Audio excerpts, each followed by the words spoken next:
Can developers actually break Bitcoin by trying to improve it? The growing tension between Bitcoin developers and market forces is reaching a critical point that few are discussing.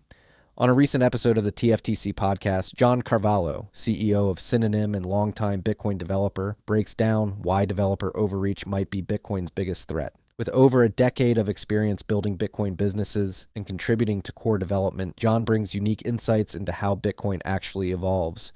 We'll examine 4 key arguments: why market demands should drive Bitcoin's development, the importance of real-world testing before protocol changes, why Bitcoin's current consensus is valuable, and how users should evaluate proposed changes. Through these points, you'll understand who really controls Bitcoin's future and how to protect it. Before we continue, if you enjoy these breakdowns, hit the like and subscribe button for more TFTC content. Full episode linked below. Let's start with a fascinating example of how market forces recently trumped developer preferences during the ordinals debate. People are going to think I'm crazy, but it was nice to see an example where somebody was using Bitcoin in a way that people didn't like, and people were trying to stop them, and they couldn't, right? I think that's awesome. I loved seeing people fix the filter retards, acting like they could do anything about it. People trying to the sky is falling and all this bullshit. And it's like, guys, they paid the fee. That's what we do to stop spam. There's no conversation here. If you don't like what they're doing, and then figure out how they're doing it and figure out a way to change Bitcoin to stop it.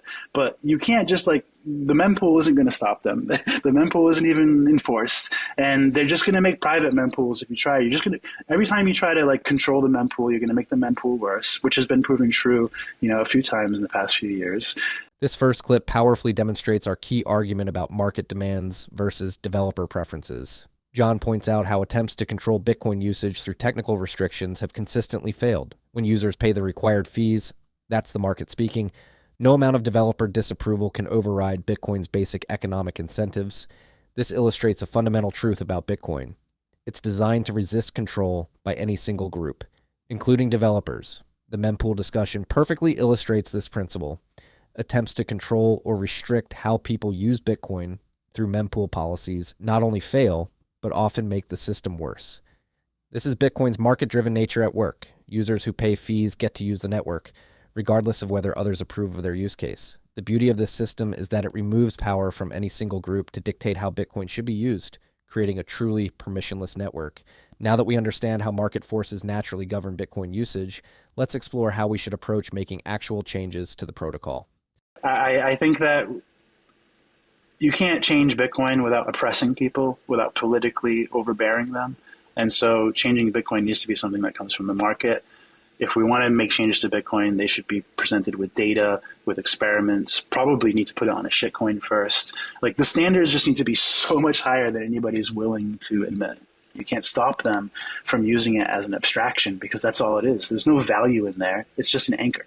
And then there's also future problems that could come with Lightning with scaling, as far as sourcing liquidity, things like this. So I think that just the concept of pretending that anybody knows what's best for Bitcoin is the folly here.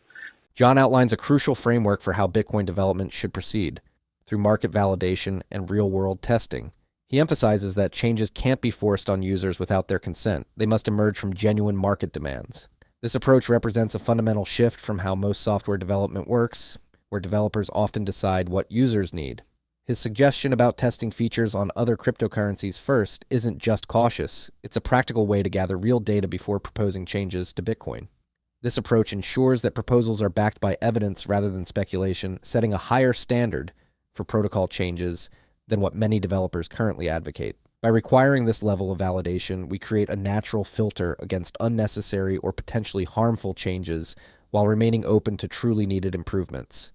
This methodical, market-driven approach leads us to an important question. What happens when developers push for changes without this kind of validation? Literally governance. It's you're just literally saying you want more strict, clear governance and politics in Bitcoin. And the more you formalize politics and governance in Bitcoin, the more censorable it becomes.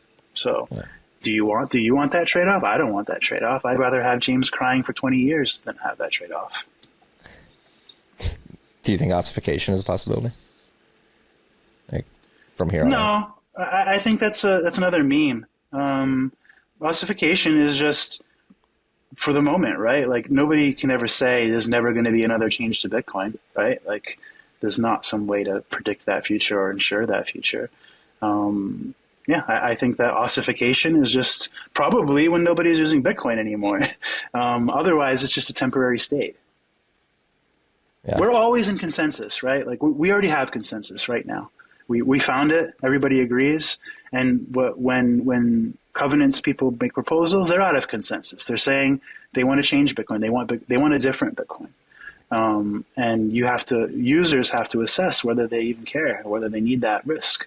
And this is all speculation. It's not like there's data. It's not like there's examples. It's just totally speculative. Here we see John tackle our third key argument about the danger of formalizing Bitcoin's governance. He exposes a critical contradiction.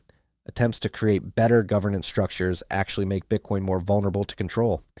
The covenant debate he mentions perfectly demonstrates this. We already have consensus on how Bitcoin works, and it's working. This highlights a crucial point about Bitcoin's development. Sometimes the best action is no action at all. When John says he'd rather have James crying for 20 years, he's making a profound point about the value of Bitcoin's current consensus model. Any attempt to change Bitcoin is actually breaking existing consensus, and without concrete data or examples, these changes remain purely speculative. The burden of proof lies with those wanting to change the system, not those defending it. This conservative approach to change has helped Bitcoin maintain its core properties despite numerous attempts to alter its fundamental nature. Having seen why formalizing governance is dangerous, let's examine who should actually make decisions about Bitcoin's future. Would you ever outsource your decision to me? You know what I mean? If I said, yeah, I think we do need it, then would you say, well, if John thinks we need it, then it's true? Would you ever do that? No, but I would. Do you think I would ever do it? Do you think I would ever do it for you? No, but I respect your view on Bitcoin. Do you think I would ever do it for James? I'm trying to get to a point. So, in other words, people who make decisions for themselves don't use other people to make decisions, right? And so the only thing you need to ask yourself in regards to a fork is whether you need it, right? You don't have to speculate on whether you think we could solve UTXO sharing, or whether you think this will solve scaling, or any of these things. You just have to ask yourself, do I think this will solve problems for me?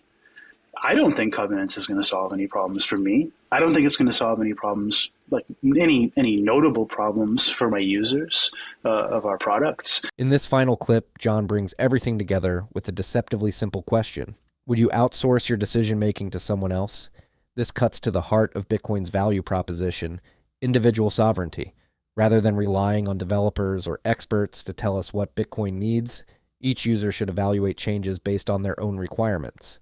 This approach aligns perfectly with Bitcoin's core promise of financial sovereignty and self-determination.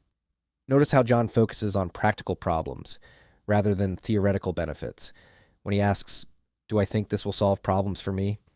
Zarinya, he's providing a clear framework for how users should evaluate proposed changes. This bottom-up approach ensures that Bitcoin evolves based on real needs rather than developer preferences. By empowering individual users to make their own decisions about protocol changes, we create a natural resistance to unnecessary modifications while remaining open to truly beneficial improvements. This ties all our arguments together, from market demands driving development through the need for real-world testing to the importance of preserving current consensus, and finally, to the crucial role of individual user decision-making in Bitcoin's evolution. What changes do you think Bitcoin actually needs right now? Let me know in the comments. I read every single one. And if you found the discussion about Bitcoin development interesting, you'll want to watch our breakdown about Bitcoin's governance model and how it prevents capture. Click the video on your screen now. Don't forget to like and subscribe for more daily content. Thanks for watching. Stay humble. Stack sats.